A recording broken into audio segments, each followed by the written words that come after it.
This morning in Health Watch, what to do if flames suddenly break out in your kitchen. Early Show consumer correspondent Susan Kopen here with some important safety tips. Good morning. Good morning, Harry. Cooking fires are the leading cause of home fires in the United States. So we are about to show you the do's and don'ts of handling a grease fire. In just minutes, an entire house can go up in flames. And most of those fires start right here, the kitchen. Cooking fires cause more than 480 fire deaths each year and nearly $900 million in property damage. Grease fires that get out of control are one of the main culprits. To see firsthand just how out of control they can get, we went to the State Farm Building Technology Research Lab outside of Chicago. Do most people know how to handle a kitchen fire? I would say not many people know how to handle a kitchen fire and what to do if it were to start. State Farm researcher John Donovan is an expert in grease fires. With firefighters standing by, he helped us set a pan on fire to show us what not to do in a kitchen fire. You might think water is the best defense, but not when it comes to a grease fire. Just watch what happens when John throws a small cup of water on the pan. The flames double in size almost instantly. We threw probably 1.5 ounces of water on that fire, and you saw the flare up we got from that. Absolutely the worst thing you can do to a grease fire is throw water of any sort on it, any amount, anything, no water. And here's what happens when John tries to smother the fire with a wet towel. Again, the fire becomes more intense. The other hazards are you may try and put the towel on there and actually pull the pan off of the stove. Well, then you've got burning oil on the floor.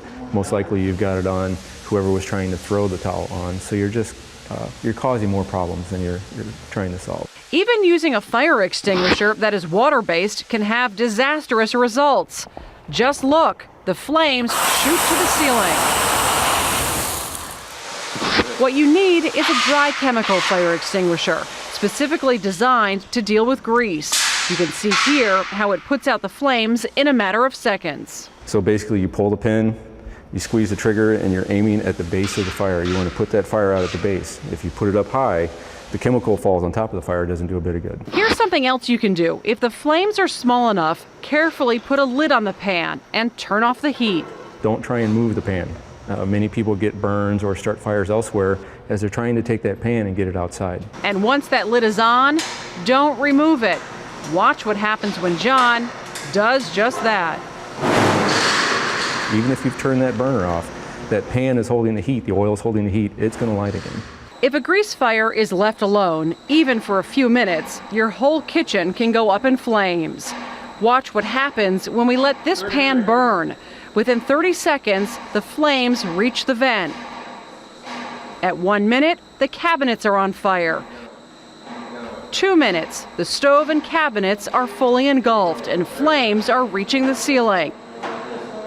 At 3 minutes, firefighters come in to knock the fire down. From the time that fire starts, how long do you have to realistically try to put it out on your own? Once the fire lights, you have 30 seconds to a minute of opportunity probably. 30 seconds, you have a small flame, probably about this high. But after a minute, you're starting to get flames up almost as high as the cabinet. At 2 minutes, we've started to engulf the cabinet, so it's way beyond at that point. So realistically, if you can get it within the first 30 seconds, say you were standing in the room when it happened, you could probably get a lid on it and put it out. And if you do have a fire in your home, in the kitchen or anywhere in the home, make sure you call 911 before you really try to handle things on your own so it doesn't get out of control. But the thing is, with the lid, though, was amazing. Put the lid on there, you go, look at the lid. Keep that lid on there if you're going to put the lid on. All right, here are standard fire extinguishers. Okay, so something you should have in your home, in the kitchen, nearby, fire extinguisher. So if you're going to have something small like this is a traditional fire extinguisher. Look on the front, make sure it says ABC so you know it'll work on everything in your home. Wood, paper, grease, electrical equipment. And this goes for $20, so it's not too bad in price. This one is specifically made for the kitchen. It's smaller, it's white, you can put it in the corner. People probably won't notice that you even have a fire extinguisher sitting out. Some people are worried about that. They don't want a big red one in their kitchen. This goes for $15, and this is good for grease, this is good for electrical equipment. Something else which is made by First Alert, this is something called Tundra. It's actually a spray bottle.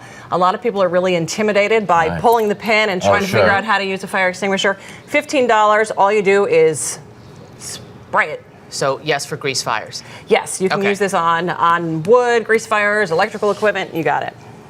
Thank you. You may Take me have home. one. Thank Lovely you. parting gifts. Susan Koppen, thanks so much.